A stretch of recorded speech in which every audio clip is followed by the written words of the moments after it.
Hello everyone and welcome to our YouTube channel enjoyment with studies. कैसे हो सभी? With fresh brains, पूरे जोश के साथ वेलकम बैक। तो आज मैं आपको बताने वाली हूँ भानगढ़ के किले के रहस्य। मानते ही होंगे कि वो बहुत भूतिया या खतरनाक जगह है। राजस्थान की ये सबसे बड़ी और खतरनाक, खौफनाक, डरावनी जगह मानी जाती है।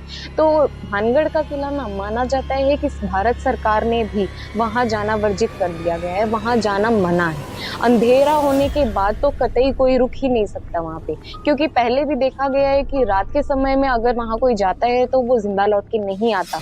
पता नहीं क्या होता है उनके साथ, पर अब तक की कहानियां जो हमने देखी है ना, उसमें तो यही पता चलता है कि वो जगह सुरक्षित नहीं।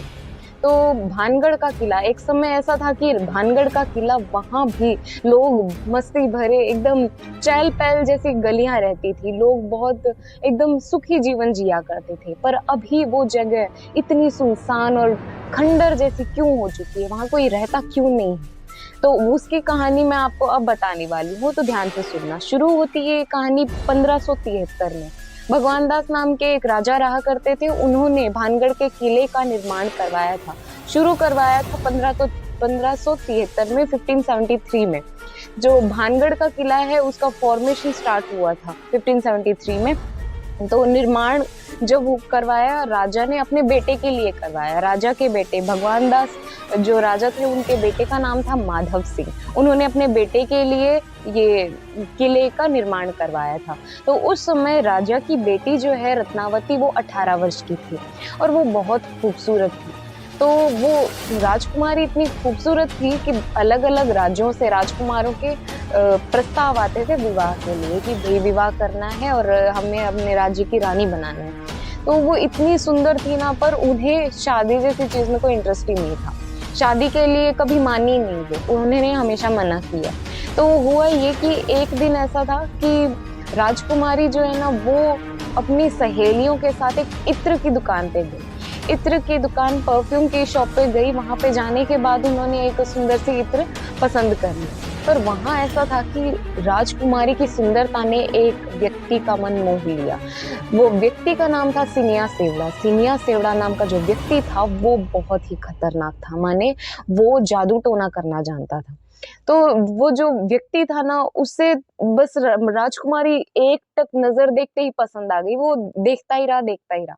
फिर ना ऐसा हुआ कि उसने देख लिया कि राजकुमारी इतनी सुंदर, इतने बड़े बड़े राजकुमारों के इन्होंने प्रस्ताव ठुकरा दिए, तो मैं क्या चीज हूँ, मेरे को क्यों दिखेगी ये?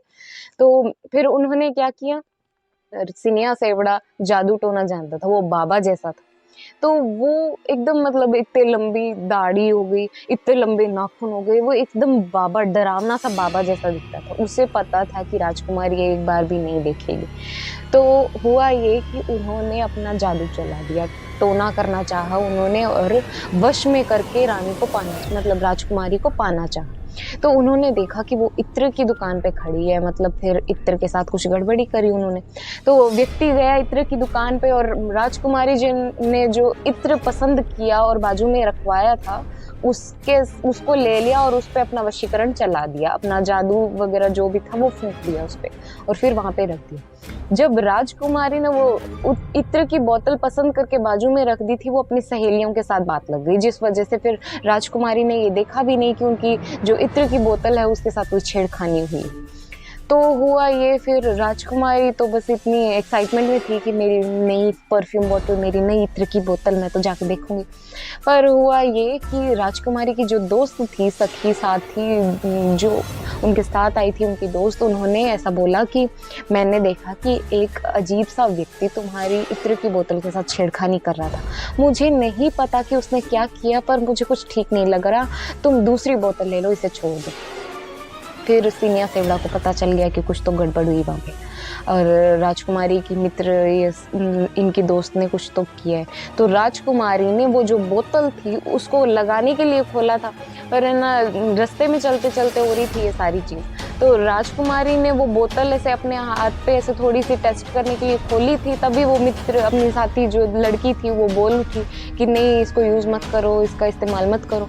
तब राजकुमारी को गुस्सा आया कि कोई व्यक्ति ऐसा क्यों कर सकता है, पर छोड़ो, मेरे को जो भी करना है। उसने वो जो इत्र की बोतल थी वो एक चट्टान पे देने दी। जब वो चट्टान पे मारी तो वो जो इत्र था उसमें वशीकरण किया हुआ इत्र सारा उस चट्टान पे जा गिरा और वो जो जादू था ना इतना तेज था कि उस चट्टान को भी वश में कर लिया। जादू टोना ऐसा किया था कि जो भी कोई व्यक्ति इस इत्र का इस्तेमाल करेगा वो खींचा चला आएगा सिनिया सेवड़ा की तरफ। उसने ऐसा जादू किया था उस पे, तो वो इतना स्ट्रॉन्ग था, इतना जो था शक्तिशाली था वो जादू कि वो पूरी की पूरी चट्टान हिल के सिनिया सेवड़ा की तरफ बढ़ने लगी।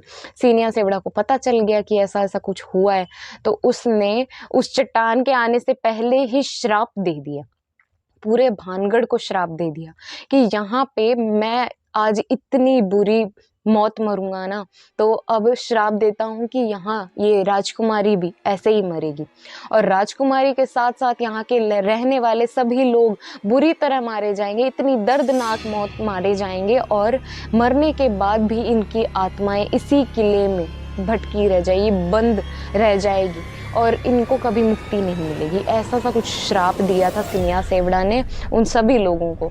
तो वो चट्टान आ रही थी, खिंची चली आई और सिनिया सेवड़ा उस चट्टान के तले कुचला गया, वो एकदम मतलब पिचक ही गया था मान लो। तो फिर ऐसा हुआ, चट्टान जो आ गिरी, फिर सिनिया सेवड़ा की तो मौत हो गई। और हुआ ये कि कुछ ही समय बाद अजबगढ़ नाम का एक दूसरा अलग राज्य आया और उसने फिर हल्ला बोल दिया, युद्ध के लिए आह्वान दे दिया यहाँ भानगढ़ को। तो भानगढ़ के सभी लोग मारे गए उस युद्ध के दौरान और राजकुमारी की भी मौत हो गई। राजकुमारी की मौत हो गई, सभी लोग मारे गए और सिनिया सेवड़ा के श्राप के हिसाब से अभी भी वो आत्माएं जो है वो उस किले में कैद है, उन्हें मुक्ति नहीं मिली है। वो लोगों की आत्माएं अभी भी वहाँ पे चीखी चिल्लारी वहाँ मारते रहते हैं। इसलिए कहते हैं ना कि भानगढ़ के किले के पास रात के समय अगर जाते हैं ना तो वहाँ पे लोगों के चीखने चिल्लाने की, रोने की आवाज़ें सुनाई देती है। तो शायद ये वही हो सकता है। ज़्यादा से ज़्यादा जो मानी जाने वाली थी वो कहानी मैंने आपको बता दी है। कैसी लगी स्टोरी मुझे कमेंट सेक्शन में अभी बताएं। वीडियो पसंद आई हो तो लाइक करना है और चैनल सब्सक्राइब कर दो, अपने फ्रेंड्स के साथ वीडियो शेयर कर दो। Bye and have a great day.